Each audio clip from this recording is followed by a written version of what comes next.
Nous passons maintenant sur Li Chang de Londres. Elle va parler des voies de décroissance d'androgènes et on parle d'agonistes d'ACTH. Vous avez la parole, Li. Merci beaucoup au comité d'organisation de m'avoir invité à prendre la parole aujourd'hui. Le titre de ma présentation, c'est sur les inhibiteurs d'ACTH. Et ça tombe pile après ce qu'Heidi vient de nous dire. Je suis Li Chan. Je suis un consultant pédiatrique basé à Londres, endocrinologue.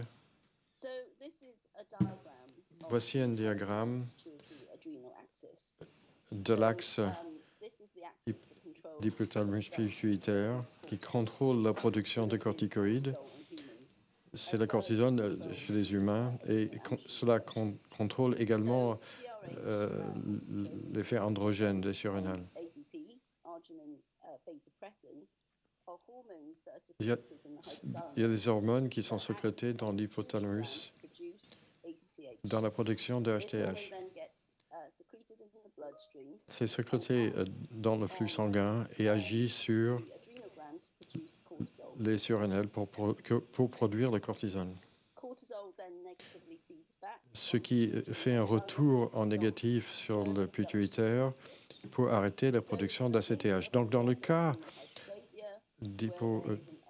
d'HCS où il y a un problème d'enzyme, ça veut dire que peu ou pas de cortisone n'est produit dans les surrénales. Le résultat de ceci, c'est qu'il n'y a pas de feedback de retour négatif et le pituitaire détecte manque de cortisol, ce qui produit une quantité excessive d'ACTH pour essayer d'augmenter la protection de cortisol en provenance, mais ce n'est pas possible puisqu'il y a un bloc au niveau des enzymes.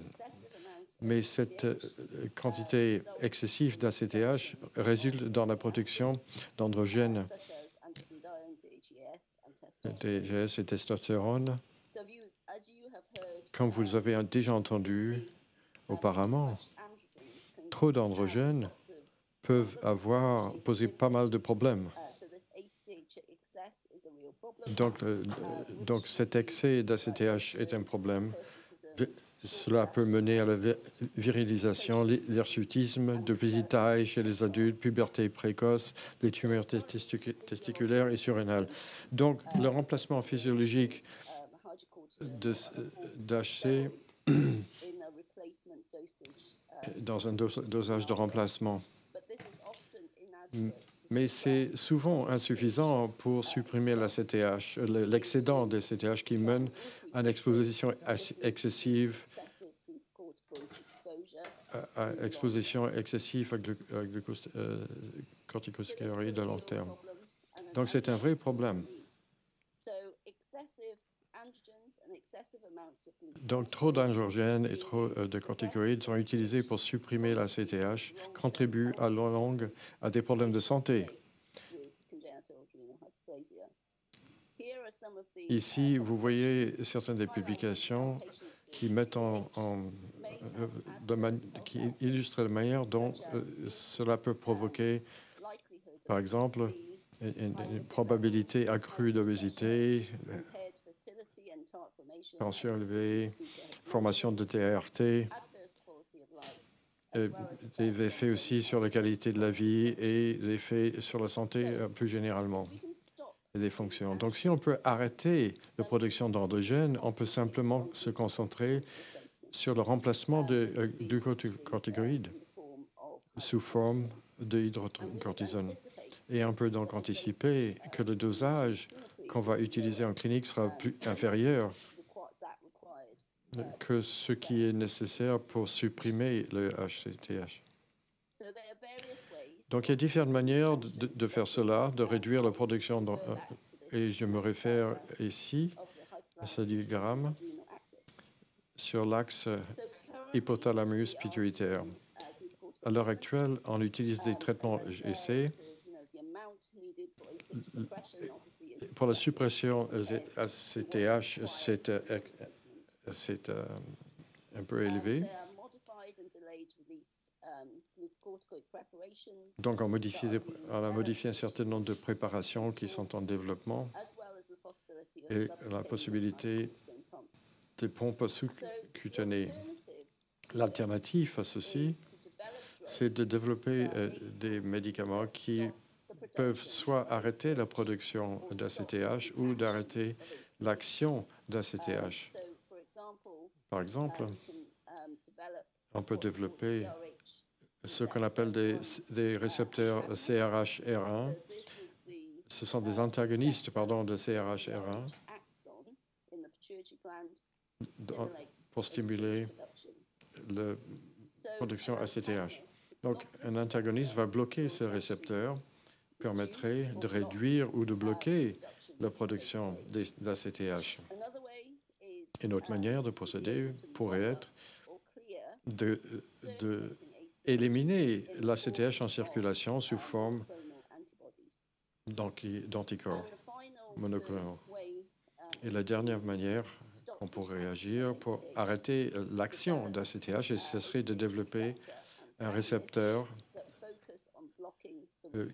qui bloque le récepteur d'ACTH. Donc, à part ceci, des autres méthodes qui pourraient réduire la production d'androgènes, tels que les agents adrénolytiques ou des médicaments qui bloquent des enzymes surrénales. Ici, on montre les différents cheminements de développement de nouveaux médicaments, les phases cliniques dans lesquelles ça se trouve et l'approbation des régulateurs ou du gouvernement pour une utilisation chez les patients. À l'heure actuelle, il y a un certain nombre de niveaux de développement en termes de découverte. Et on va focaliser uniquement sur les 3 au niveau supérieur parce que ce sont là qui peuvent réduire et avoir l'effet de production d'Armstrong.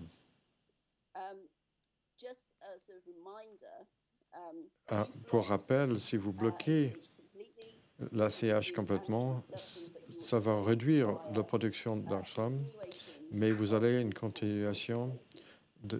Vous devez continuer par rapport au remplacement de corticoïdes. Donc, brièvement, les études à dose unique au niveau des antagonistes de la CRH-R1, ils sont en phase 2 et phase 3. Il n'y a pas de résultats formels, mais ce sont des résultats qui ont été publiés sous forme d'abstract et ainsi que dans différentes conférences, exposés dans de différentes conférences. Et c'est très prometteur au niveau du traitement avec des CRH-R1 antagonistes, réduisent de manière significative le ACTH, 0,17-OHP. Donc, j'aimerais attirer votre regard sur les antagonistes de CRH-R1, le travail qu'on fait depuis 10 ans sur ce récepteur et des travaux qui étaient financés en partie par... Donc, vous avez le diagramme de ce récepteur. Ce récepteur interagit uniquement et est seul responsable de l'action de la ACTHR. De manière ordinaire, le ACTH récepteur avec la protéine stimule la production d'AMPC qui active de cette manière. Donc, bloquer ces récepteurs va complètement bloquer les effets d'un excédent de HSTC. Il y a différents groupes dans le monde qui essaient de développer différentes manières de bloquer ces récepteurs, des antagonistes peptidiques. Et une autre manière de bloquer, ce sont une thérapie à base de thérapie anticorps monoclonaux. Un des désavantages des peptides et des thérapies à base de monoclonaux, c'est au niveau de l'administration.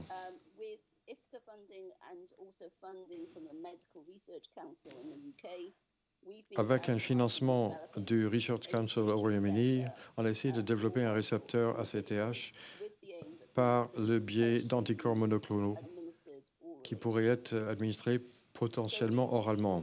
Donc, on a recherché plusieurs milliers de composants, des différentes molécules, pour évaluer s'ils étaient capables de bloquer l'action d'ACTH dans des cellules qui expriment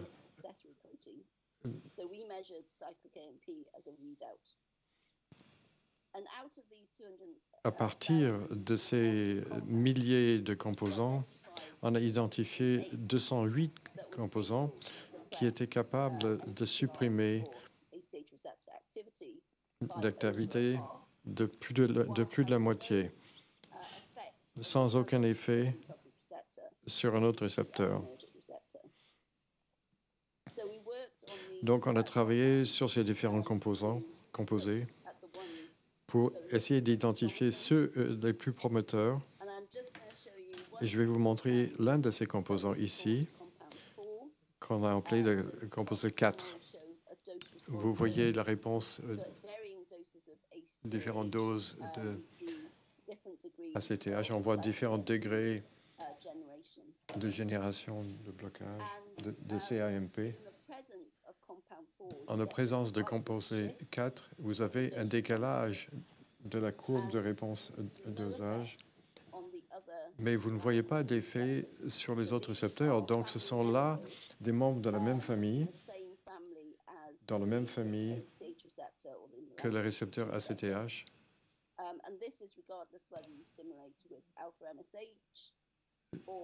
Et c'est quel que soit si vous utilisez l'ACTH ou autre.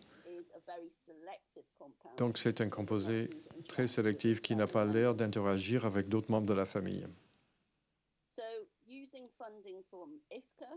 Basé sur le financement d'IFCA, on a développé un modèle à base de souris pour mimer l'effet d'un excédent d'ACTH chez les hommes. Chez les souris, ils ont une pompe qui délivre une quantité élevée d'ACTH. Ensuite, on va faire une évaluation sur ces animaux. Ce sont des données préliminaires pour illustrer le fait que ce modèle provoque en effet un agrandissement des surrénales et c'est dépendant de la dose. Et c'est exactement ce qu'on pourrait constater dans ce genre de problème qu'on rencontre dans le HCS. Donc, on vise à utiliser ce modèle basé sur les animaux pour tester les composés, y compris le composé 4 et ses différentes structures associées, pour voir si on pourrait ainsi être capable de supprimer et de modifier ce phénotype. En conclusion, je dirais que nous avons pu identifier un antagoniste ACTH MC2R. Composant 4 suggère une biodisponibilité orale. Évidemment, il y a pas mal de choses à faire, mais ce serait d'un très grand intérêt à long terme, ce qui permettrait une thérapie de remplacement. Ce serait un nouveau concept dans le traitement de l'hyperplasie congénitale des surrénales. Comme l'a dit auparavant, cela pouvait potentiellement être un traitement comme le TRT. La génération ayant un modèle à base de souris a été très utile pour nous. Ainsi, on peut tester ces composants qu'on a pu découvrir. Dans l'ensemble, il y a un grand intérêt dans le monde pharmaceutique pour développer un remplacement pour ACTH. Je pense que dans 5 à 10 ans, on verra arriver un certain nombre de composants qui seront sur le marché. Donc, je voudrais exprimer mes remerciements pour nos équipes. La plupart des découvertes ont été effectuées par Marshall, un étudiant, un doctorant. L'étude des souris a été faite par Nini. Et Nini et Dylan vont prendre en charge ce travail. J'aimerais remercier IFCA pour leur financement très généreux et je voudrais vous remercier à vous de votre attention. Merci.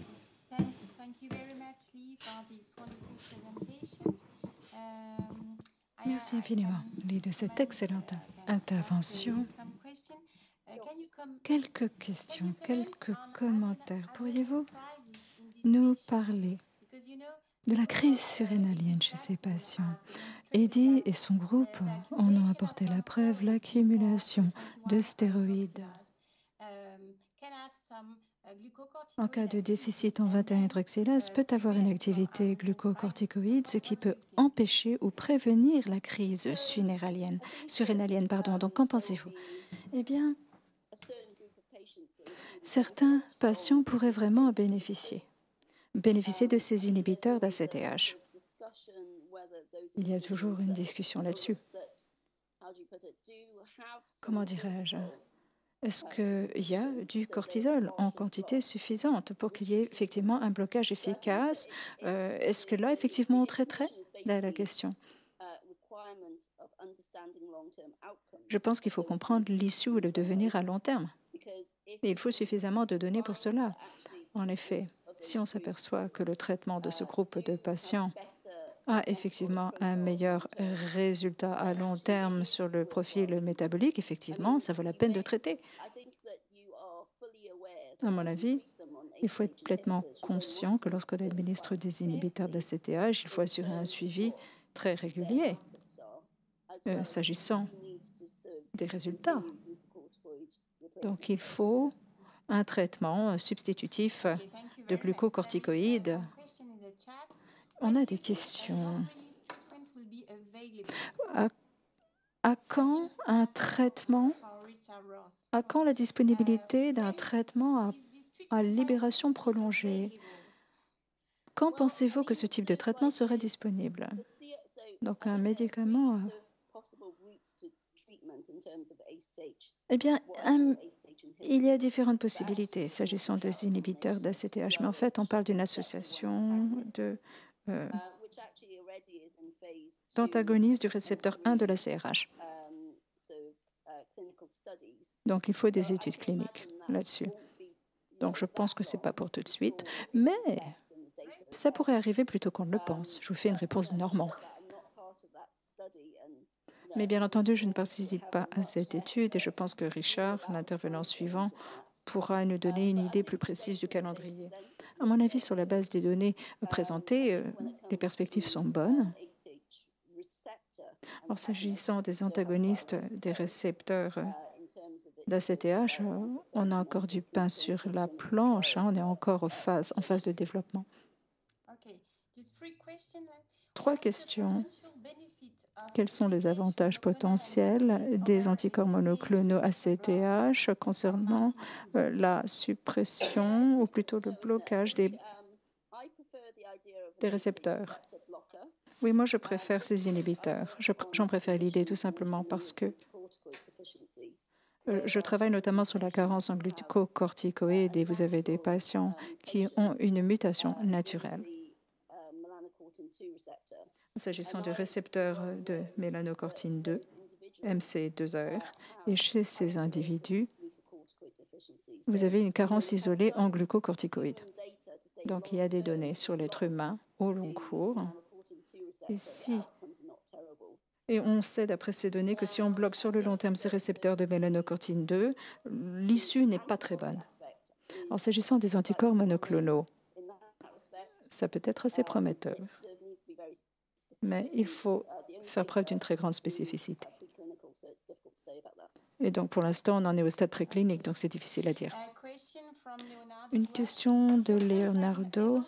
Est-ce que votre composé peut traverser la membrane? C'est-à-dire, est-ce qu'on peut l'utiliser, par exemple, pour des carences familiales?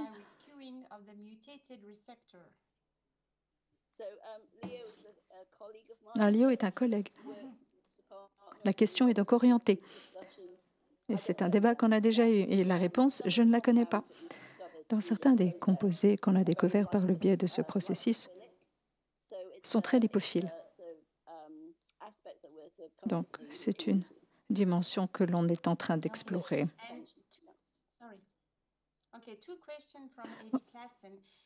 Deux questions de la part de Eddie Class. Avez-vous des informations concernant les effets secondaires tératogènes, comme est-ce qu'il y a un impact sur le taux de grossesse chez les animaux?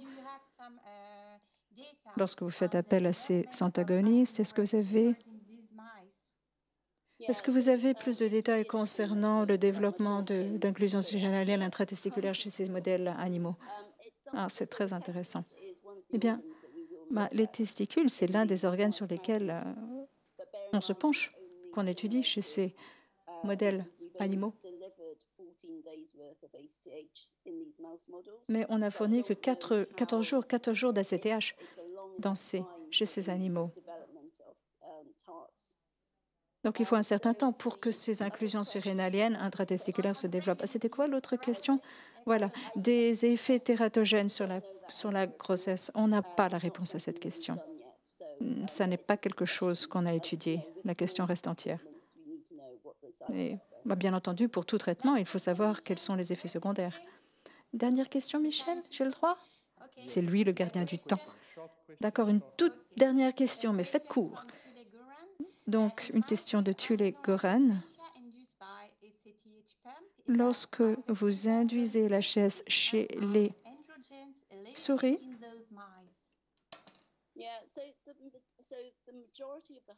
la fin de la question n'est pas audible.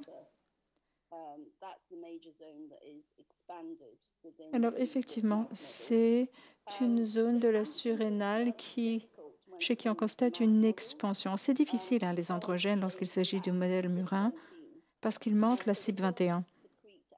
Et donc, il n'y a pas la sécrétion d'androgènes ne se fait pas de la même façon que chez l'être humain. Donc, c'est un petit peu compliqué.